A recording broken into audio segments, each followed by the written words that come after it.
অধিকাংশ সৌদি প্রবাসীরাই আমাদেরকে মেসেজ করেন, ভাই আমি সৌদি আরবে আসছি, এতদিন হয়েছে, এত মাস হয়েছে, আমার কোম্পানি ভালো না, বা আমার কোম্পানি আমাকে তারা যে কাজের কথা বলে আনছে ওই কাজ তারা আমাকে দেয়নি, এখন আমি তাদের এখান থেকে পালিয়ে যাব।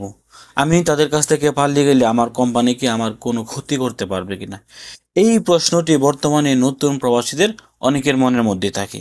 অনেকে কিন্তু বর্তমানে এই প্রশ্নটি করে থাকেন, এবং সবচেয়ে বেশি কিন্তু এই প্রশ্নটি আছে যে ভাই আমি আমার কোম্পানির কাছ থেকে চলে যাব, আমার কোম্পানিকে আমার কোনো ক্ষতি করতে পারবে কিনা।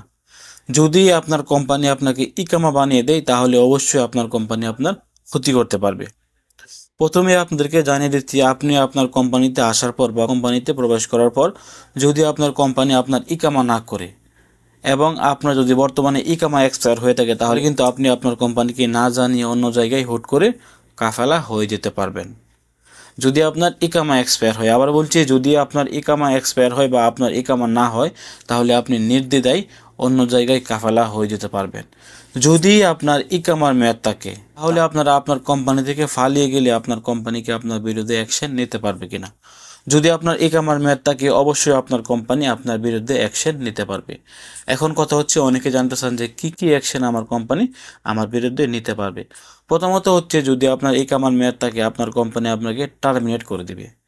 যদি আপনি সৌদি আরবে আসার 1 বছর না হয়ে থাকে, তাহলে এই টার্মিনেট করলে আপনার দেশে যাওয়া ছাড়া কোনো উপায় নেই, অন্য জায়গায় কাফালা হতে পারবেন না।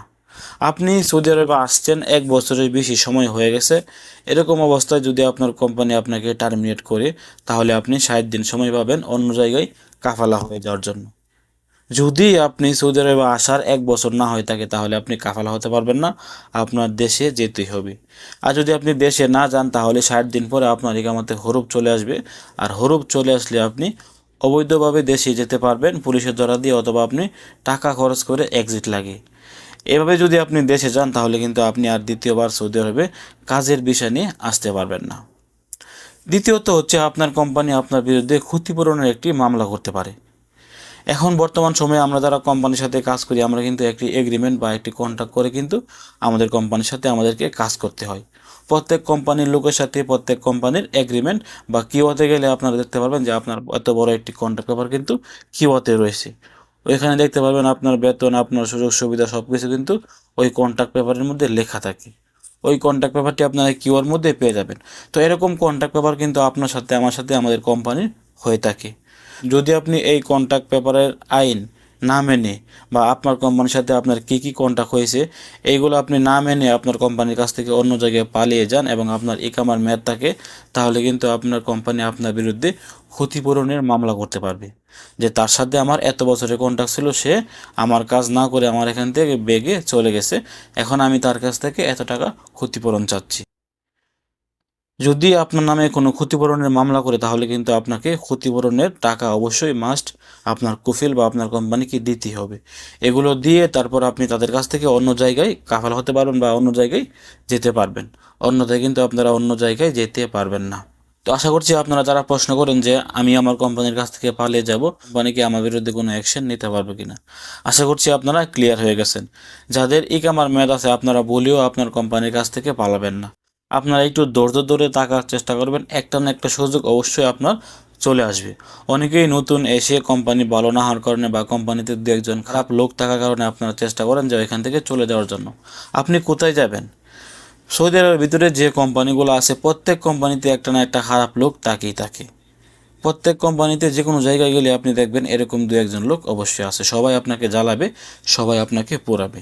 এরকম লোক আপনি সব জায়গায় পেয়ে যাবেন, হোক বাংলাদেশি, হোক সৌদি নাগরিক, বা হোক অন্যান্য নাগরিক। এরকম দু একজন খারাপ ব্যক্তি প্রত্যেক কোম্পানিতেই থাকে। আপনার কোম্পানিতে এরকম খারাপ লোক আছে, সেক্ষেত্রে আপনারা ধৈর্য ধরবেন, ধৈর্য ধরে থাকার চেষ্টা করবেন।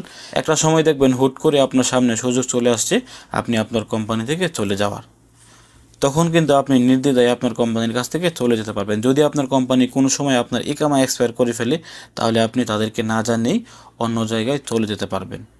এবং যদি আপনার কন্ট্রাক্টের মেয়াদ প্রায় শেষের দিকে হয়ে থাকে, আপনি আপনার কোম্পানিকে 3 মাস আগে বলে দেবেন যে আমি এই কন্ট্রাক্টের পর আমি আর তোদের সাথে কোনো প্রকার কন্ট্যাক্ট করব না, আমি এখান থেকে চলে যাব। তাহলে কিন্তু আপনার কোম্পানি আপনাকে ছাড়তে বাধ্য। আশা করছি আপনারা ভুলেও এই কাজটি করবেন না। আপনার ইকামার মেয়াদ থাকা অবস্থায় আপনারা আপনার কোম্পানির কাছ থেকে পালিয়ে গিয়ে নিজের পায়ে নিজে কুড়াল মারবেন না। আপনারা ধৈর্য ধরবেন, শান্ত থাকবেন, একটা সময় ইনশাআল্লাহ সুযোগ আপনার সামনে হুট করেই চলে আসবে। ভালো থাকুন, সুস্থ থাকুন। ভিডিওটি সর্বোচ্চ শেয়ার করে আপনার আশেপাশে থাকা সকল সৌদি প্রবাসীদেরকে জানিয়ে দেওয়ার চেষ্টা করুন। আসসালামু আলাইকুম।